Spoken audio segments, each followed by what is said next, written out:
Hello दोस्तों, welcome back to in video. तो दोस्तों, इस वक्त की हिमाचल प्रदेश की बड़ी खबर आप लोगों को बता दें। तो जैसे कि आप लोगों को पता ही है कि आज हिमाचल प्रदेश में राज्यसभा के इलेक्शन थे और यहाँ पर काफ़ी बड़ा उलट-फेर हुआ है, जिसे खेला का नाम दिया गया है। जी हाँ दोस्तों, हिमाचल प्रदेश में भी एक बड़ा खेला जो है वो हो चुका है। यहाँ पर जो भी नो यहाँ पर जो वोटिंग थी, क्रॉस वोटिंग हुई है, नो वोटिंग, ठीक है? तो इसमें कौन-कौन से विधायक जो थे वो पंचकूला पहुँचे, वो इन्फॉर्मेशन आप लोगों को दी जाएगी। इसी के साथ जिस एक सीट पर सबसे ज़्यादा यहाँ पर बात कही जा रही थी, उस सीट पर कौन जीत चुका है और राज्यसभा की जीत जो है वो भाजपा को मिल चुकी है।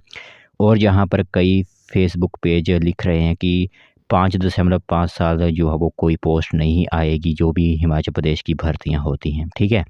तो पूरी इन्फॉर्मेशन आप लोगों को हमारी तरफ से बताई जाएगी। और जैसे कि आप लोगों को पता ही है कि राज्यसभा चुनाव में बीजेपी को जो है वो जीत मिल चुकी है और इससे रिगार्डिंग क्या इन्फॉर्मेशन आ रही है, सभी की तरफ आप देख सकते हो। गूगल पर सर्च करोगे तो सभी में यही इन्फॉर्मेशन है कि आज जो हिमाचल प्रदेश में चुनाव हुए हैं, उससे जो है वो काफ़ी इम्पोर्टेंट अपडेट्स सामने आए हुए हैं। तो इसमें मुख्यमंत्री सुखविंदर सिंह सुक्खू ने भी कई बातें कहते हुए कहा है कि बीजेपी हिमाचल प्रदेश में गुंडागर्दी करने की कोशिश कर रही है। हिमाचल की जो संस्कृति नहीं है, बीजेपी द्वारा लोकतंत्र को समाप्त करने की कोशिश की जा रही है। और इसी तरह उन्होंने कहा हुआ है कि फ्लोर यहाँ पर टेस्टिंग भी जो है वो विधायकों की करवाई जाएगी, जो भी हिमाचल प्रदेश से बाहर गए हुए हैं। और जब एबीपी न्यूज़ की तरफ से, सॉरी, आज तक न्यूज़ की तरफ से जो है वो जो 9 विधायक हिमाचल प्रदेश से बाहर पंचकुला गए हुए थे, तो बात जब उन्होंने की उनसे, तो उनका कहना था कि हम पंचकुला घूमने आए हुए हैं। तो यहाँ पर उनका जवाब यह था कि आपके प्रदेश में राज्यसभा के चुनाव हो रहे हैं और आप यहाँ पर घूमने आए हुए हैं, ऐसी बात नहीं बनती है, ठीक है? तो उन्होंने सीआरपीएफ जवानों वगैरह सभी से यह इन्फॉर्मेशन ली हुई है। तो आज राज्यसभा का चुनाव था, तो माहौल काफ़ी गरमा चुका है और हिमाचल प्रदेश में जो है वो बीजेपी को सीट मिल चुकी है। तो इससे रिगार्डिंग क्या इम्पोर्टेंट अपडेट्स हैं, मैं आप लोगों को बताता हूँ।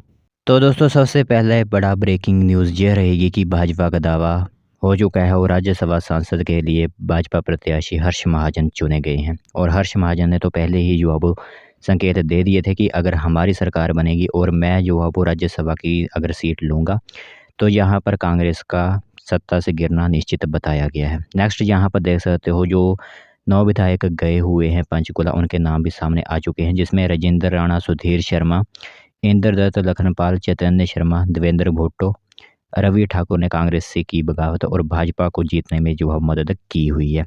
इसी के साथ हिमाचल में बीजेपी सरकार बन सकती है और अब एक ही सरकार का राज होगा। 5.5 साल पोस्ट नहीं आएगी। तो यह हमारी तरफ से नहीं लिखा गया है, ये काफ़ी एफबी पेज हैं जिसके हम नाम तो नहीं लेंगे, उनकी तरफ से यह इन्फॉर्मेशन जो है वो लिखी गई थी। तो हमने जो है स्क्रीनशॉट वगैरह लिए हुए हैं। तो यही कहा जा रहा है कि एक तो यहाँ पर 5.5 साल जो है पोस्ट नहीं आएगी, हिमाचल प्रदेश में बीजेपी सरकार बन सकती है।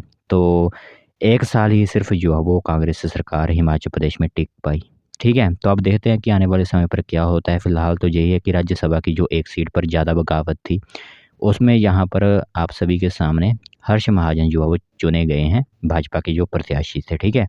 तो राज्यसभा के ज़्यादातर जो सीट थी, वो जो है वो बीजेपी को मिल चुकी है। जब बराबर हुए थे, उसके बाद यहाँ पर पर्ची उठाई गई मटके के अंदर, तो तब बीजेपी की जो हो जीत मिल चुकी है, ठीक है? तो 9 प्रत्याशी जो गए हुए थे बाहर, उन्हीं से यह क्रॉस वोटिंग हुई है, जिस कारण जो है वो हिमाचल प्रदेश में भाजपा का राज्यसभा में आना सत्ता बन गई है।